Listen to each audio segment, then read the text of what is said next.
제가 그래서 농담하면 이제 그런 이야기를 좀 하니까 저보고 왜 그런 이야기 안 해주냐고.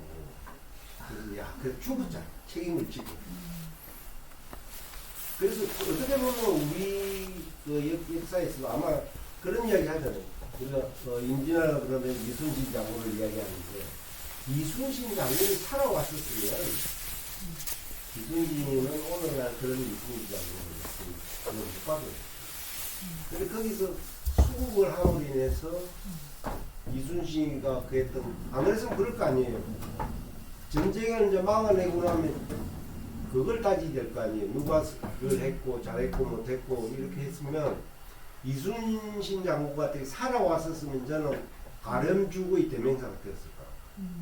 왜냐면 전쟁도 나지도 않았는데 해안 방어선 구축하고 뭐 유비무환이 어떻고 우리가 이제 가고 나서 지금 이순신의 리더십이 다 그랬고 이런 이야기가 되는데 근데 최근에 이제 그 자료가 하나 그대가 그 임진왜란을 그 기록을 생생하게 남겼던 서해 유성영 선생이 징비록에 보이지 않는 기록들이 일본에서 발굴되어 있어요. 그런데 거기에 서해 선생이 그 이순신에 대한 평가가 죽음을 두려워하지 않고 그 밑에 부하들이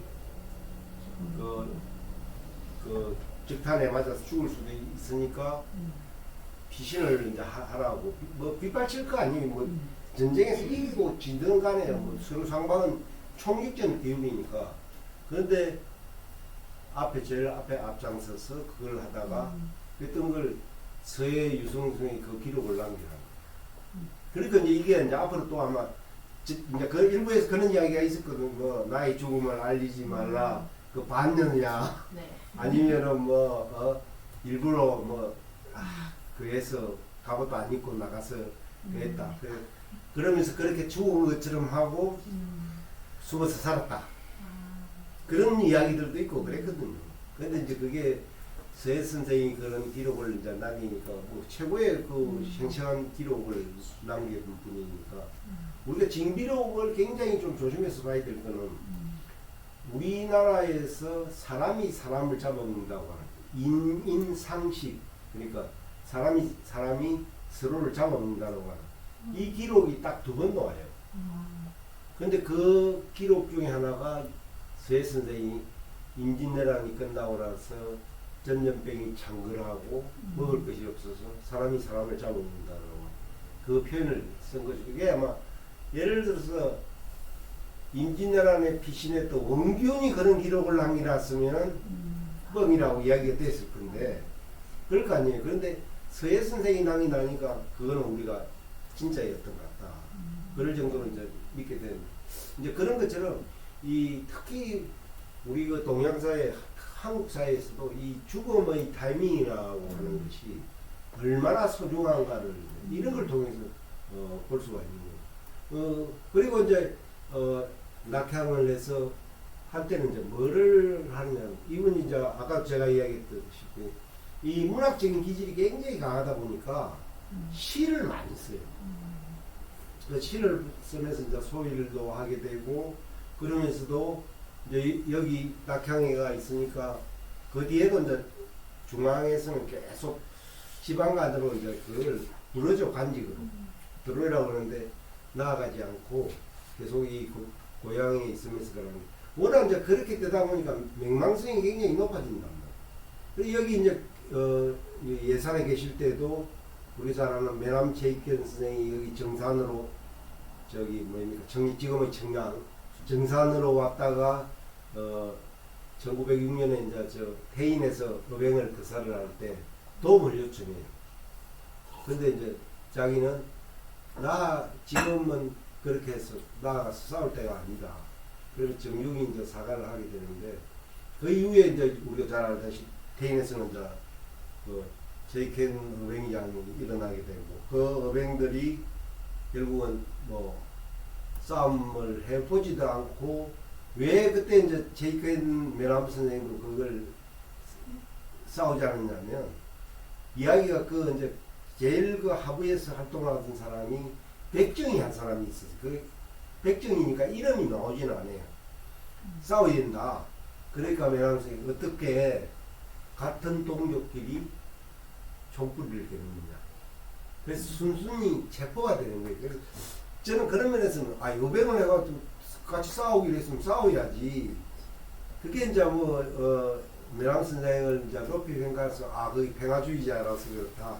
아니면 절대적으로 우리가 세력이 열세니까 안 했다. 이제 그거는 평가에 따라 다를 수 있는데.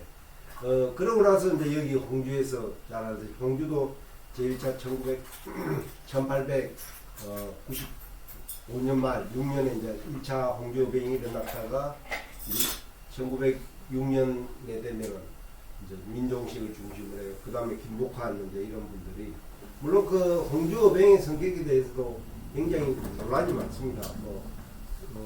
지산 선생, 김복환 선생이나 이설 선생, 안백 선생 이런 분들은 순수하게 이제 들어가고 여기 민종식 같은 경우에 굉장히 기회주의자였다. 그런 이야기들 얕은 기회주의자를 민종식을 대장을 해서 일어났던 것은 사실이죠. 그렇게 해서 그걸 하게 되니까 얼마나 일본 애들이 이 홍주 지역을 갖다가 왜냐면 을사늑약이 맺어지고 나서 이제 집단적으로 딱 반발했는데 여기 처음이란 말이에요. 동생이 다른 데는 물론 한 10명이나 이런 단위로는 했지만 이거는 홍주성을 점령해가지고 어떻게 보면 진짜 맞짱을 뜨자는 이야기니까. 그러니까 일본에서도 여기 총력을 기울이거든요. 그렇게 총력을 기울일 때 제일 좋은 방법이 뭐냐면 그냥 회유하고 이렇게 해가지고 안 된다는 걸 아는 거죠. 그래서 그게 바로 뭐냐면은 초토화자. 그래서 그때 기록들을 보게 되면은 심리를 가야 민간인들 몇 사람을 만날 수 있을 정도가. 그러니까 우리가 700여기 검사 700억 종 못지않게 여기 지금 얼마나 정확한지는 모르겠지만 엄청난 인원들이 이제 살상을 당하고 그 다음에 전쟁에서는 항상 강한 것이 민간인들이 제일 불쌍한 거예요. 무기도 없죠. 그러니까 그 성기를 잡으면 또 그걸 본때를 보이기 위해서 어떻게 더 잔인하게 짓밟거든요.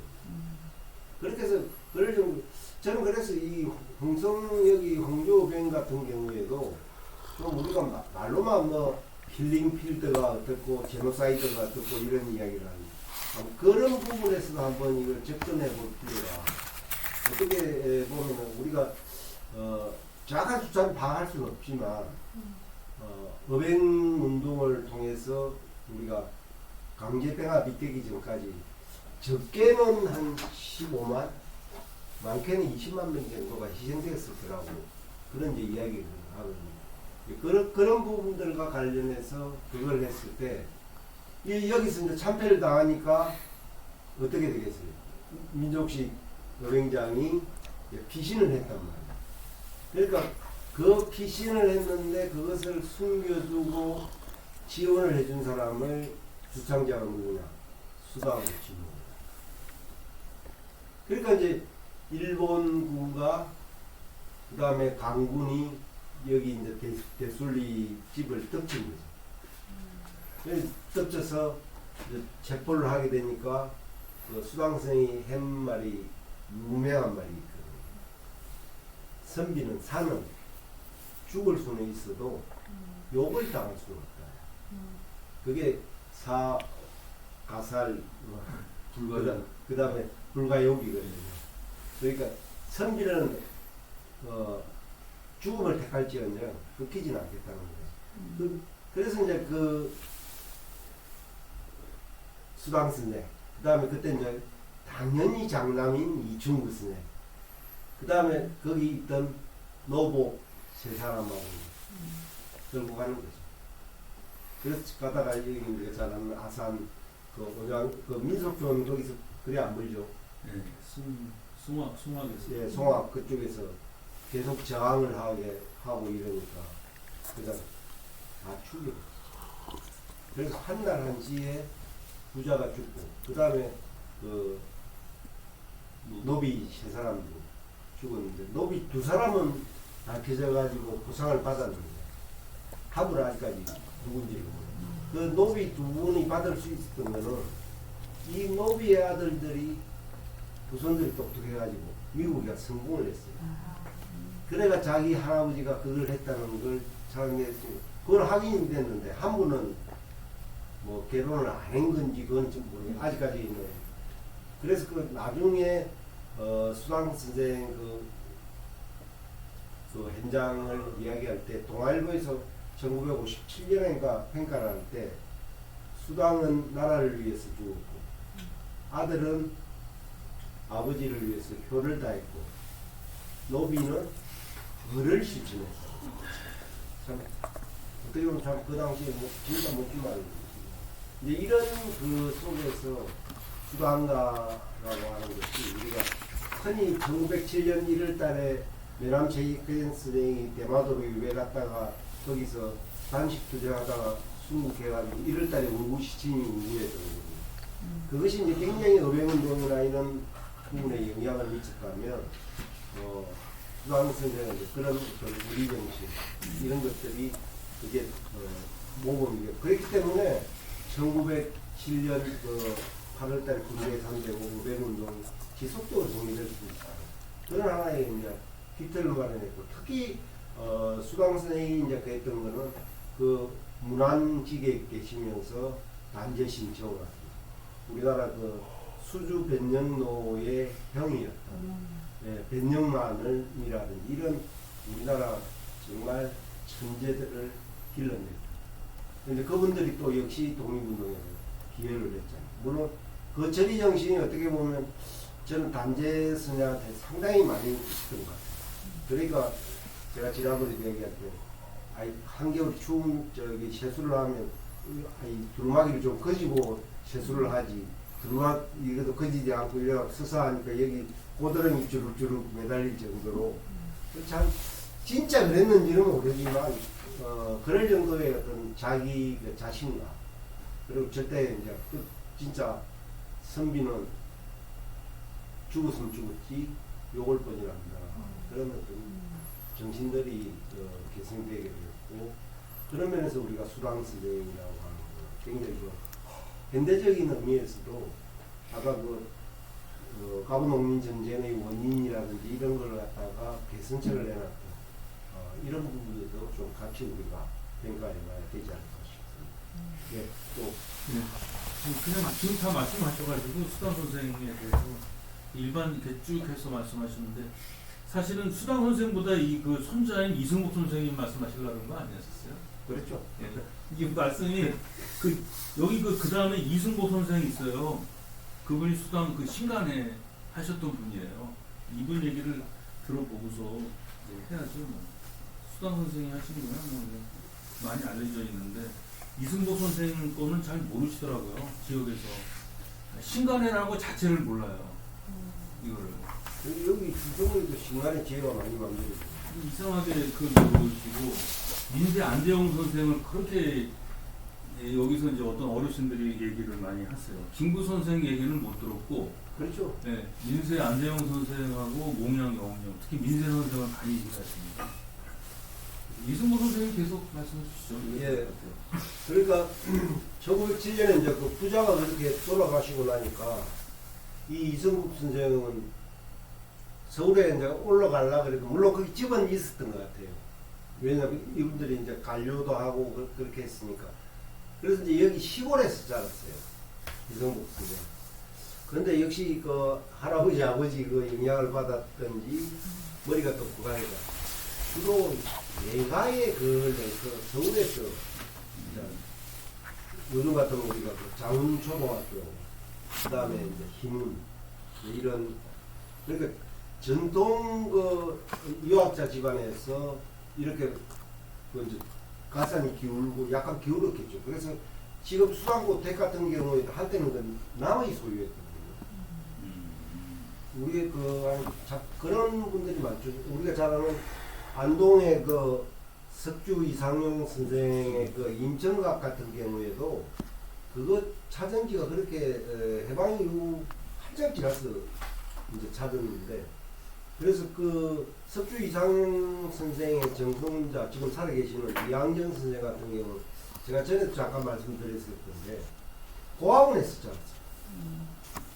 그 최고의 그 99관을 이야기하고 그런 후손이 정손이 그 고학원 했었지 않았을 정도니까 굉장히 어려웠던 것 같은데 그래도 외가의 도움을 받아서 일찍이 이제 서울에 가서 그 근대 교육을 받게 됩니다. 그러면서 이제 인맥이사인데 개축 저는 그 이성복 선생이 그 독립운동을 할아버지보다도 오히려 더 폭넓게 할 수 있었던 거는 그런 근대 교육을 받고 그 다음에 이분은 기독교인으로 그거는 하지는 뭡니까 세례를 받은 것 같지는 않은데 어떤 그 상동 청년학원에 이제 가서 근대 교육을 받는 거죠. 그때 이제 교육을 받을 때 우리가 뭐 잘 아는 남궁옥이라든지 전덕기 상동 그룹이라고 하는 그룹들이 있습니다. 그게 이제 이동이 나중에는 이제 백분도 거기 가담을 하게 됩니다. 이제 그런 교육을 받으면서 같은 동료들이 야 나라가 망하는데 우리 이렇게 해가 되겠냐. 그래서 우리가 독립운동하러 해외를 가자 그러니까 그 이민행이라고 하는 그분을 따라서 형하고 같이 저기 연해주로 가게 돼요. 우리가 그때 1908년 9년 이제 그때 10년 이 단계에서는 굉장히 우리가 만주나 연해주로 가시는 분들이 가는 목적이 그 이전하고 좀 성격이 달라요. 을사늑약을 기점으로 대체적으로 그 이전까지는 만주나 연해주로 가시는 분들은 살기 위해서 경제적인 목적이 물론 다 그런 건 아니지만 대체적으로 그런 성격이고 을사늑약을 전후한 시기부터는 어떻게 보면 국권 회복을 위한 정치적인 망명 성격이 강하게 되죠. 그거는 이제 그렇게 될 수 있었던 것이 1907년에 우리가 한말에 최고의 비밀 결사단체라고 하는 신민회라는 게 만들어지거든요. 그게 이제 이동희, 안창호 뭐 이런 사람들에 의해서 노백리 그렇게 만들어져서 1908년 말 9년 초 단계 되면은 아 우리는 이래 가지고는 독립은 절대 되지 않는다. 그래서 이때 이제 신민회가 내거는 것이 해외 독립운동 기지 건설. 그래서 우리가 잘 아는 신흥무관학교가 우리가 만주의 유아인 삼원포에 신흥관측소가 만들어지고 그런 강석소 무관학교 행태를 띄는 것이 나중에 이제 백야 김자진이가 1917년에 이제 이 만주로 들어가면서 거기에서 성동사관학교가 만들어지고 그 다음에 연해주에도 그 이전에 또 경학사를 통해서 이런 이제 무관학교 성격들이 많이 만들어지게 됩니다. 그때 이제 이 연해주라고 하는 데가 중국은 1907년자 만주 지역은 통감부가 우리나라 1906년에 만들어지면서 중국인 청나라로부터 우리 그것을 조선인을 보호한다 그래서 통감부 간도 임시 파출소가 만들어져요. 근데 행식은 우리 그 조선인을 보호한다는 것이지만 실질적으로 일본은 만주로 진출을 해서 중국의 대륙의 침략을 하겠다는 거죠, 사실.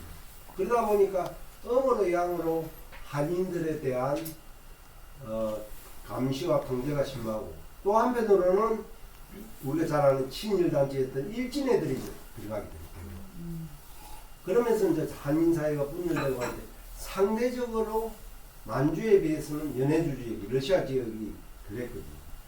그래서 우리가 잘 알다시피 안중근 의사가 처음에는 중국어로 망명을 했다가 나중에 1908년 단계에 되면은 연해주로 들어가는 이유도 그런 이제 국제적인 환경 자체가 그렇게 조성이 되어 있었고 그런 속에서 들어가게 이제 되는데 이때 역시 이제 성규 이성복 선생도 경주도 같이 이제 들어갔는데 그때 거기에는 이제 누가 있었냐면은 백안박은 씨 뭐 이런 데도 쟁렬한 위암 장지연 물론 장지연 위암 같은 경우에는 초기에는 상당히 우리가 뭐 신라방송대국이라든지 이런 언론 문필을 통해서 독립운동에 대한 나중에 물론 이제 변절을 하게 되고 뭐 1913년, 4년 단계에 들어가요. 그런 변제를 하지만 거기에 가서 이제 우리가 교포사회가 형성되어 있으니까 거기에 뭐 그 이전에 우리가 공립 해조신문이라든지 이런 신문도 발행하고 학교도 한민학교라든지 그다음에 뭐 그 여러 가지 명신학교라든지 이런 등등의 학교에 민족교육도 하게 되고 이제 그런 생활을 하면서 세계 정세에 이 이성복 스님이 눈을 뜨게 되는 거예요. 그런데 거기서 그런 생활을 하고 있는데 제1차 세계대전이 또 탁 터져버리니까 일본의 진출에 위협을 느끼니까 러시아 사람들도 한국인과 러시아 사람 구별이 잘 안 되는 거예요.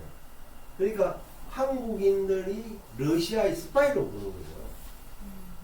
그러니까 탄압이라는 게 심화될 수밖에 없죠. 그리고 서로 이제 이 러시아 진출하려는 일본과 이걸 견제하려는 러시아와 간의 충돌이 생기게 되면 결국 피해는 우리 한인들이 보는 거예요. 그래서 거기에 생활을 이제 적게 되고 국내로 들어오면서 이제 국내에서 문화 경험 운동을 이제 그렇게 되는데 특히 이성욱 선생이 이제 그 했던 부분들은 이념을 뛰어넘어서 이제 이 활동을 하게 되거든요.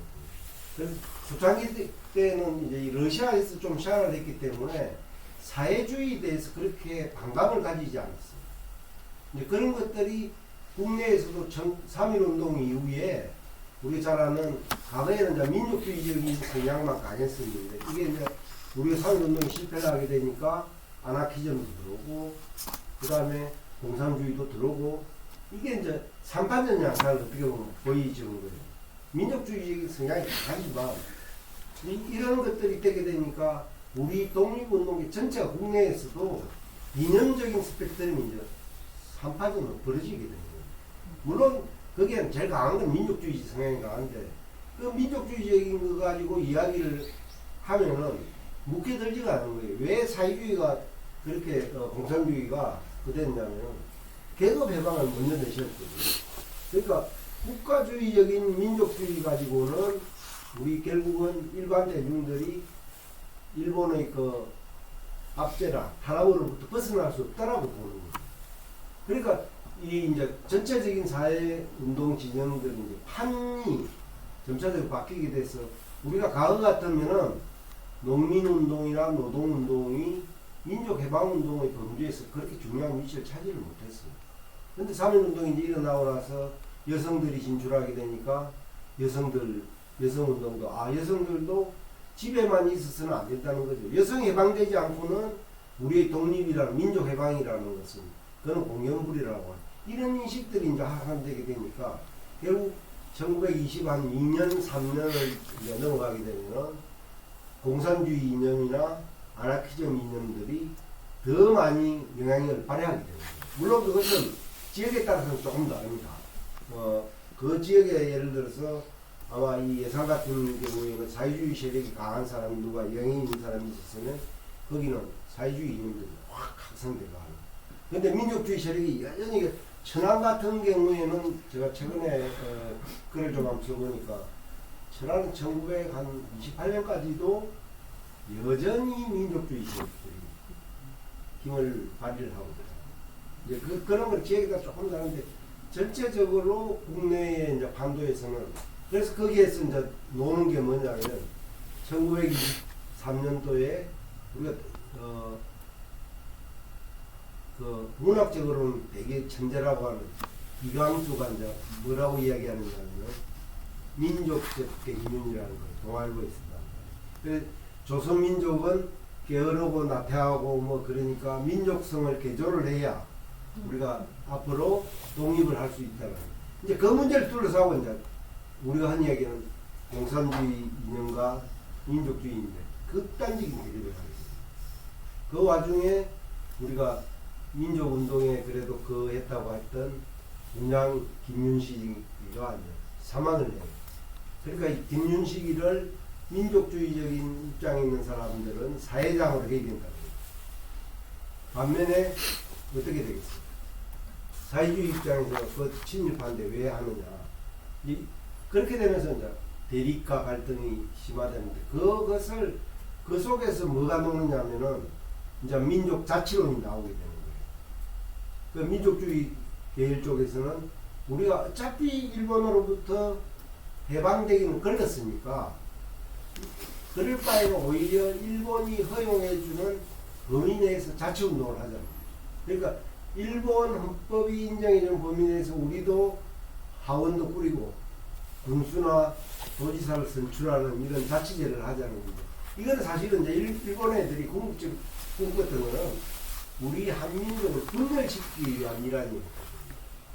그러다 보니까 이제 이 사회주의나 특히 이제 민족주의 내에서도 민족주의 우파는 우리가 흔히 이야기하는 좀 보수적인 그런 거고 민족주의 좌파는 그러면서도 사회주의와 연대를 모색을 강화할 수 있는 그런 것들이 이루어지게 되는 거예요. 그래서 조선일보가 처음에는 1920년 4월 1일 날 동아일보와 같이 만들어지는데 조선일보를 만든 주축들은 대정실업 친목회라고 하는 당시에 실업가들이 중심이 돼서 만들었고 동아일보는 김성수가 똑똑해서 그랬는지 여하튼 전국 주주를 모았는데 그게 지금 동아일보 김성수 일가가 다 가져가고 있죠.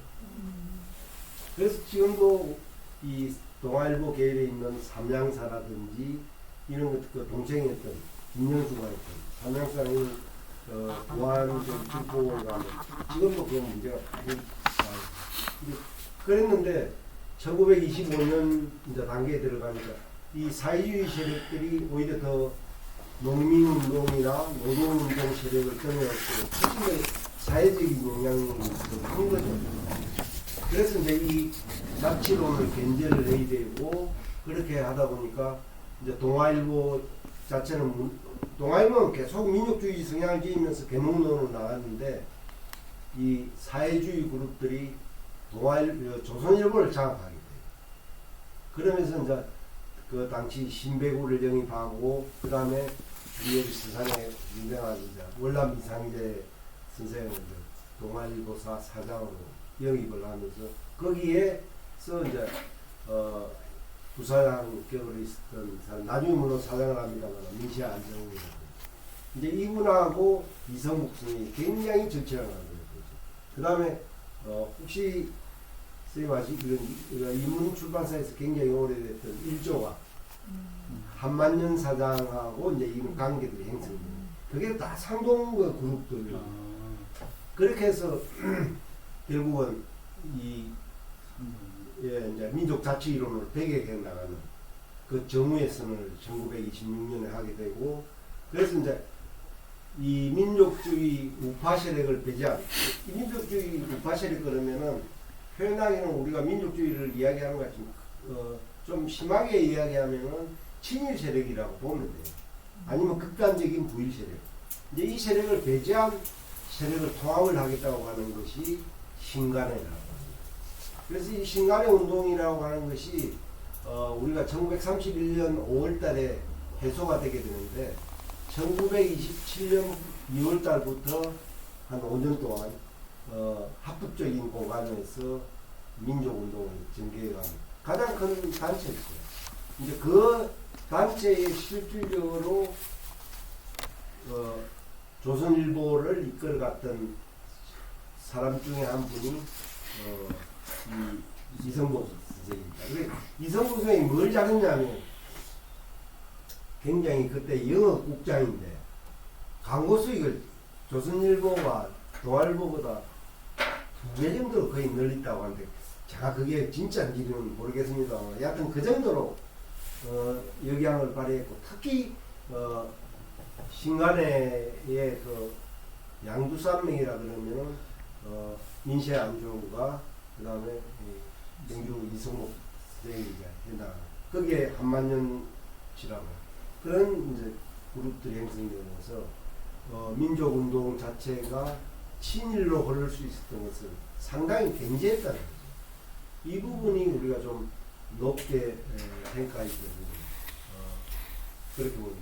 그리고 이제 이 해방 이후에도 이성국 선생은 이제 남북 우리가 통일국가 수립 문제라든지 그다음에 독립국 건설 문제도 이런 부분에서 더 하다가 계속 민시 안정과 같이 뭐 국민당도 만들고 이렇게 활동을 합니다. 그리고 자익 세력들도 같이 끌어합니다. 그런 활동하다 그게 한계에 부딪히니까 50인들 초반에니까 공부를 하고 국내로 여기 고향으로 내려와서 그 이후부터는 주로 농업에 종사하면서 여러한 인생을